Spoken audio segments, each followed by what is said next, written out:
so sorry. But I'm committed to be a better man each and every day. I'm not asking for forgiveness. I'm truly sorry. A man convicted on the strength of his own hotel footage is refusing prison meals. His release date has been cut and cut and cut again. A fight behind bars added 1 month to it, and he is still landing early. More than 100 vetted assault victims are watching it happen in real time. And this week, a witness list from a 1996 murder in Las Vegas reached into his cell. This is not gossip. This is a pattern. And patterns are what we track. You're watching ColdCase Watch Central. We track active cases. We follow the evidence. And we do not look away when power bends the rules. In today's watch, Sean Combs, the shrinking sentence, the infractions, and the Tupac thread. If you're new here, subscribe and tell us where you're watching from. Now let us get into it. Start with the fight, because the fight is what reopened every question. The hole at Fort Dix is not what the movies told you. Here is what happened, according to sources inside FCI Fort Dix. There is no smoking in prison. Combs was smoking in an enclosed area. That violation triggered a contraband raid. In that raid, another inmate's phone was seized. After the raid, that inmate confronted Combs. What the hell is going on? A shoving match. Escalation. A fight. Combs, sources say, felt disrespected. Dissed.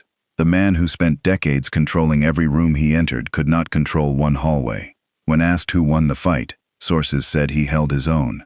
The translation offered on air was blunter. He got beaten. The result? Solitary. 27 days of good time lost. 30 days added to his sentence. A badge of honor.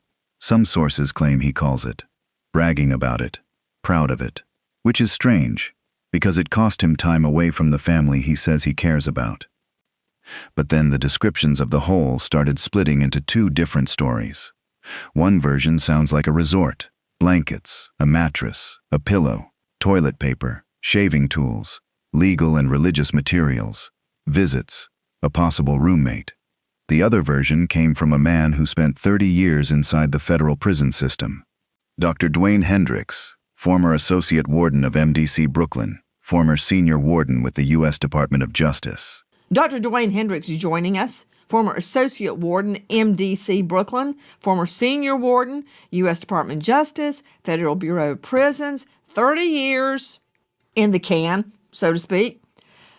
And he's the author of Who Are You? See It, Say It, Seize It. And he's the president of A New Daylight Foundation. Now, that is the jewel in your crown, Dr. Hendricks. The New Daylight Foundation, and of course your children. Dr. Dwayne Hendricks, do you mean to tell me that after all Sean Combs has put all these women through, and men reportedly, solitary confinement is more like, let's see, what do you have at school when you're naughty or your skirt is too short? Detention. That's what it is. Religious materials, toilet paper, shaving materials. What's next? Champagne and caviar? No. And currently he's in administrative detention. All those things you just noted, he does have access. Wait, hold on, wait. I'm sorry. Did I hear administrative detention? The hole at Fort Dix is actually detention hall, like where you can't chew gum? Really? Are you serious? No, he's actually in his cell 23 hours a day. He does not have access to just getting up and leaving the cell, going to recreation, going to his job. So it's almost, so to speak, like having cabin fever, you know. So basically he'll be in his cell pending the outcome of this investigation. I can tell you the agency, you know, tries not to have inmates behind in special housing, you know, for a long period of time, unless it is absolutely necessary for safety and security of the institution. So this fight occurred about 2 weeks ago. So I can tell you they'll probably have this investigation wrapped up within the next week or so. You normally would give staff about 21 days to do these investigations. And then they'll turn their findings over to the disciplinary hearing officer, who will make the final determination on whether he'll lose any good time that he's earned, or whether he'll lose privileges such as visiting, loss of job, or commissary, or some additional sanctions, depending on the outcome of the investigation. Additionally, he may be separated from the other inmate that he had this altercation with, and depending on who the perpetrator was, that individual may or may not be transferred away from FCI Fort Dix. 23 hours a day in the cell, no walking out to recreation, no job, cabin fever, in his words. A pause, not a vacation. And here is the detail that matters more than the mattress. The agency typically gives staff about 21 days to run these investigations. Then the findings go to a disciplinary hearing officer who decides whether Combs loses good time, loses privileges, or loses his place in the program that is fast-tracking him out. If he is kicked out of that program, every day of good time he has earned can be clawed back. So the hole is real, but it is temporary. It is a holding pattern while a decision gets made. And that decision is the one that actually controls when Sean Combs walks free. Before we go further, you need to hear him say it himself. It's so difficult to reflect on the darkest times in your life, but sometimes you gotta do that. I was f***ed up. I hit rock bottom, but I make no excuses. My behavior on that video is inexcusable. I take full responsibility for my actions in that video. I'm disgusted. I was disgusted then when I did it. I'm disgusted now. I went and I sought out professional help. I had to go into therapy and go into rehab. Had to ask God for his mercy and grace. You're disgusted. I'm disgusted too. He said he was disgusted. He said he takes full responsibility. The record says something else was happening at the same time. A sentence is supposed to be a number. His behaves like a negotiation. Watch the math. Combs is working in the chapel, which sits next to the education building, which puts him in position to take First Step Act credit courses. Up to 10 days off for every 30 days of completed coursework. That is why his release date has been dropping, months at a time, since he arrived. He was reportedly hoping to be home by the summer or fall of 2027. Then, the fight added 30 days. A slap on the wrist, measured against months shaved. And the infractions did not start with the fight. According to reporting on his time inside, prison-made alcohol, Pruno, and he got caught with a few cups of it. Illegal three-way calls, when inmates are allowed one party, during which he first claimed the woman on the line was his legal team, and was then reported to have told her to bring unmarked bills, around 200 of them, in a paper bag to Fort Dix. Then the smoking that triggered the raid that seized the other man's phone that started the fight. Infraction on infraction on infraction. Each one met with what victims' advocates keep calling a slap on the hand. Meanwhile, his lawyers are reportedly gearing up to challenge any attempt to kick him out of the fast-track program, because that is where the real stakes live. Not the 30 days, the clawback. And on the other side of that math sit more than 100 vetted assault victims. Beaten, threatened, coerced, as they testified. Civil suits lined up behind them, watching the date shrink, watching the comeback talk. Because yes, there is comeback talk. Publicists, nonprofits, women's causes, the machinery of rehabilitation as a marketing plan. And then the house. His Star Island home sold for $55 million. But according to commentator Tissa Tales, who covered the trial from the start, the sale was not clean. A secret deal at the same price collapsed when his side would not show clean title. The buyer petitioned the court. The sale was forced through. And notably before the fight, when Combs still believed he was going home in 2027, he was reportedly trying to slow that sale down. He thought he would not need the money. Then the fight happened, and the money mattered again. Strip away the entourage and the image, and watch what surfaces. Prison strips everything away. That is what it is for.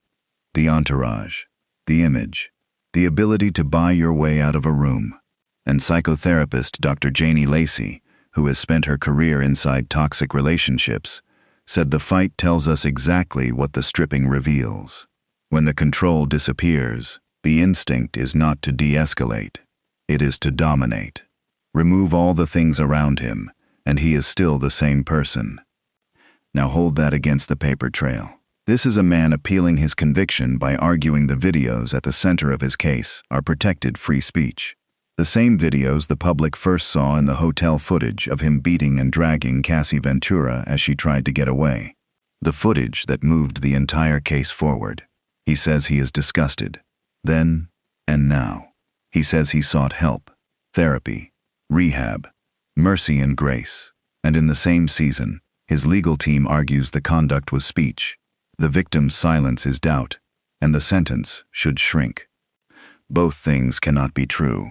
A man cannot be rebuilding himself and defending the conduct at the same time.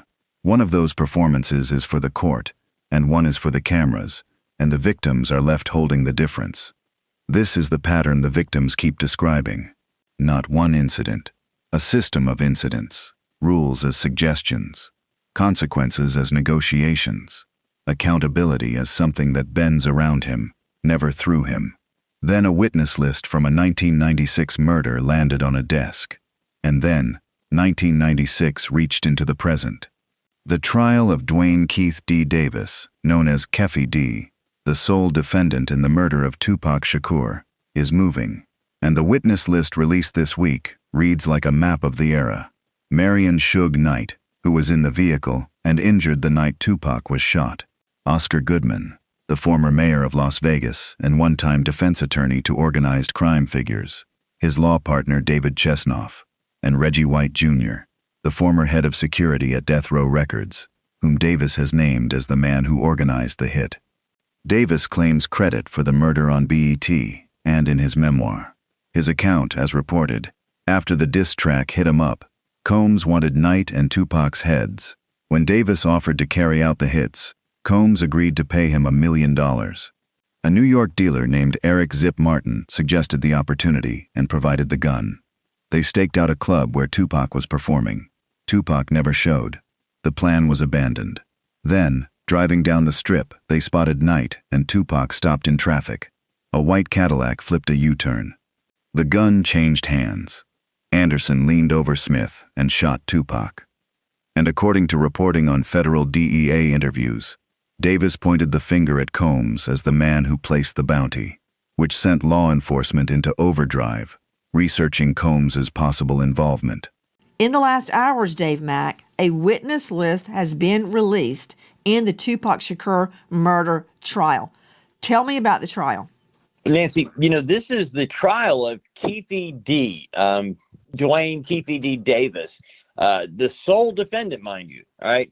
This long-awaited trial, Nancy, centers around the murder of Tupac. He was shot in his car in Vegas as they were leaving a boxing match, right? And you mentioned of 24/7 people all the time in Vegas. Well, it was even greater on that night in 1996. The people gearing up to testify, the witness list, Nancy, right now, Marion Suge Knight, 61 years old. He was injured in that shooting that killed Tupac. He was there in the vehicle. Oscar Goodman. Oscar is now 87 years old. He was the mayor of Las Vegas from 1999 to 2011. Now, before he started serving as mayor, Goodman worked as a defense attorney and represented a number of defendants who were part of organized crime. He's on the witness list. David Chesnoff. He is the law partner of Goodman's, listed as another witness. Reggie White Jr., Reggie White Sr., Reggie White Jr. is the former head of security at Death Row Records. And Davis said that Wright was the man who organized the hit on Tupac. Something really important to point out here is that Law enforcement, and we're talking federal DEA agent interviews with Dwayne Keefe D. Davis, suggest that he pointed the finger at Combs, having put a $1 million bounty on the head of Tupac. Now, this finger pointing was strong enough that when the claim was made, law enforcement went into overdrive researching Diddy and his possible involvement and found, quote, no credible evidence to investigate any further or to charge Diddy in relation to the Tupac murder. I think it's important, Nancy, to point out no credible evidence. And the man who made the claim is the man going on trial, Dwayne Keefe D. Davis. I wonder how all the crime victims, the victims feel about that. Tisa tells, how many times do we know of, anyway, that Sean Combs has broken the rules behind bars? The big man that's used to telling everybody else what to do seemingly can't follow the rules. Interesting enough, there are 3 times. The first time, something was illegal, I'll just say it, with toilet wine in the Fort Dix. That just kind of rolled off your tongue. You said toilet wine. It's Pruno. So Diddy's making booze and getting a snoot full behind bars, I think is what you're trying to say. Go ahead. Yeah. So somebody was making booze and Diddy got a few cups of that and he was caught. Okay. That was the first infraction. While that happened, there was another scandal going on where Diddy was making 3-way calls, which are illegal. You're only allowed to call one person. He was making 3-way calls while he was in Fort Dix. And in the 3-way calls, he was asking someone who he first claimed was his legal team. And then they said, no, they keep us out of it. But he was talking to a woman who he told to bring unmarked bills, I think 200 unmarked bills in a paper bag to Fort Dix. Again, sounds shady and illegal to me. Now, he got slaps on the hand for that. But now we literally escalate to the prison fight. And my sources in Fort Dix says even the prison fight was caused by Diddy breaking the rules. There's no smoking in prison, supposed to be. Diddy was smoking but they sneak. Diddy was smoking in an enclosed area. That enclosed area and smoking caused the guards to crack down and to do a raid for contraband. In the raid for contraband, the inmate he was fighting with, his phone was actually seized. After that raid, the man went to Diddy and said, what the hell is going on? And that's how this fight actually ensued. Again, infraction on infraction on infraction. And if the reports are true about why the fight started, it does show a pattern that Diddy can't find the rules. I know it's 21 days for the investigation to be completed. They automatically added 30 days onto his sentence because, there needs to be some type of punishment. But Diddy seems to be really, really worried, and his lawyers are rumored to be gearing up to challenge the fact that he might be kicked out of this program that is fast tracking him out as a result of the fight.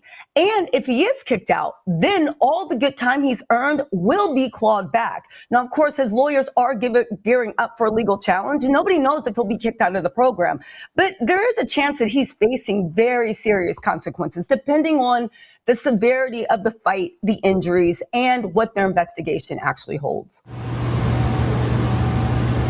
I'm so sorry. But I'm committed to be a better man each and every day. I'm not asking for forgiveness. I'm truly sorry.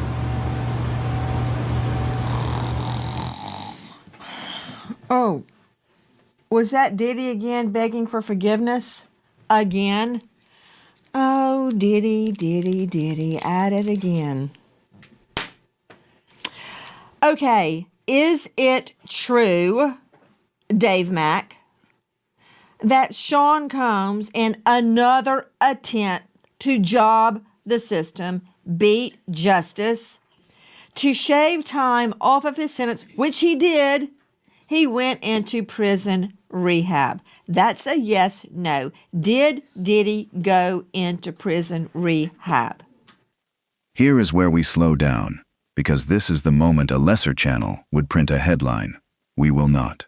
Sean Combs is not charged in the murder of Tupac Shakur. Law enforcement investigated the bounty claim and found no credible evidence to investigate further or to charge him in relation to the Tupac murder. The man making the claim is the man on trial, with every reason to spread the blame. We present this thread as what it is, a claim a courtroom will now test, not a fact and not a verdict. But here is why it still matters to this watch. Every time his name is spoken in that courtroom, it lands on the same desk as his appeal, his disciplinary hearing, and 100+ civil claims, not as proof, as pressure, as the question that follows him from 1996 into every room he still tries to control. So here is what we are watching next. 3 doors. We are watching all of them. Door 1, the disciplinary hearing. The 21-day investigation wraps, the findings go to the hearing officer, and 3 things hang in the balance: good time, privileges, and his place in the program fast-tracking him out. If he is kicked out, the clawback turns his shrinking sentence back into a long one.